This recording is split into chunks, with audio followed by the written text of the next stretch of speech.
वो कहते हैं ना कि इतिहास खुद को दोहराता है। अभी मुझे भारत में वही चीज़ देखने को दोबारा से मिल रही है।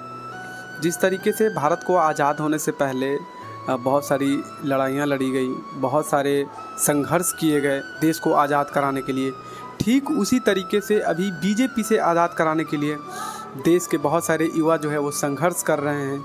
एक मिनिस्टर्स की इस्तीफ़ा तक नहीं दी जा रही है इन सरकारों से, तो और क्या ही उम्मीद कर सकते हैं हम लोग। एक पहले का ज़माना था, आज़ादी के पहले का ज़माना था कि गांधी जी के अनशन पर बैठने से बहुत सारे अंग्रेज़ जो है वो सुनने आते थे।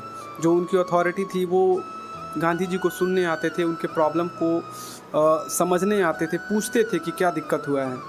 और आज की हमारी अपनी चुनी हुई सरकार ही हमारे देश के समस्याओं को नहीं समझ पा रही है, हमारे देश के यूथ को नहीं समझ पा रही है, हमारे देश के युवा को क्या चाहिए वो नहीं समझ पा रहे हैं। ज़रा आप सोचिए कि जब अभी हमारे पास दुनिया की सबसे बड़ी संविधान है, बहुत सारे नियम कानून, सुप्रीम कोर्ट और पता नहीं क्या क्या है हमारे पास, सारे राइट्स होने के बाद भी सरकार हमारे बातों को नहीं सुन पा रही है, तो उस समय तो हमारे पास कुछ भी नहीं था, ना संविधान था, ना हमारे पास राइट्स थे।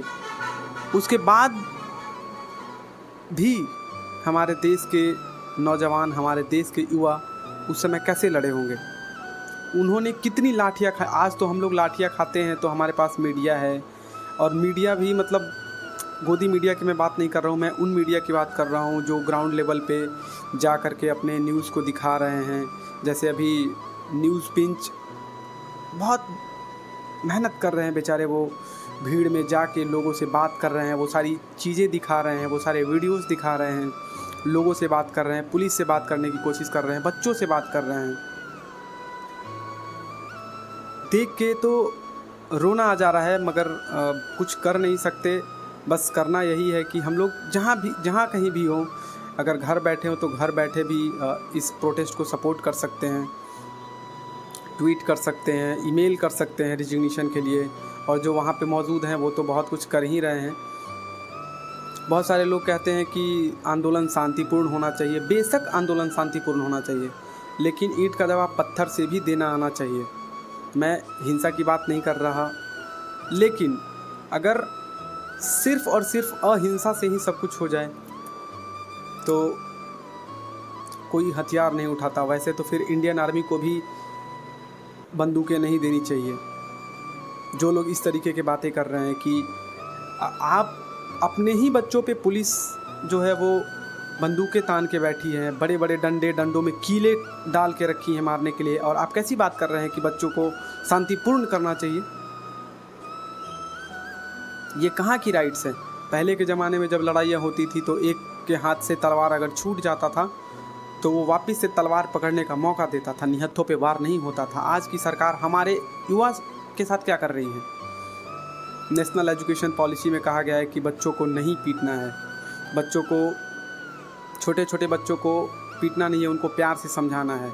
उस पर FIR हो जा रहा है। और आज आप क्या कर रहे हैं, वो नेशनल एजुकेशन पॉलिसी आपकी कहाँ गई जिनमें ये कहा गया कि बच्चों को नहीं पीटना है, और आज उन्हीं बच्चों पे आप बर्बरता से लाठियाँ बरसा रहे हैं, उन्हीं बच्चों पे आप कीले, बंदूकें, वाटर कैनन, आंसू गैस छोड़ रहे हैं। तो फिर मैं किसकी मानूं, उस एजुकेशन पॉलिसी की मानूं या फिर आपके सरकार की मानूं, उस पुलिस वालों की मानूं। हमारी सरकार चोरी नहीं कर रही, अब डकैती कर रही है, डकैती। प्रधानमंत्री नरेंद्र मोदी और हमारे देश के शिक्षा मंत्री धर्मेंद्र प्रधान को इस्तीफ़ा दे देना चाहिए, और इस्तीफ़ा देने से लोगों के बीच में आत्मविश्वास तो बढ़ेगा ही, आप पे थोड़ा बहुत लोग सोच भी सकते हैं कि चलो इस्तीफ़ा दे दिया। लेकिन अगर इस बार आपने इस्तीफ़ा नहीं दिया तो फिर शायद भारतीय जनता पार्टी का भविष्य बहुत खतरे में है, बहुत खतरे में। जब तक चोरी चकारी करनी है कर लीजिए आप लोग, उसके बाद आपको कोई पूछने वाला नहीं है आने वाले 10-20 सालों में। गोपाल कृष्ण गोखले ने एक बार कहा था कि भारत का जो है वो ड्रेन ऑफ वेल्थ हो रहा है, मतलब हमारे पैसों का निष्कासन किया जा रहा है, हमारे धन दौलत की निष्कासन की जा रही है अंग्रेज़ों के द्वारा।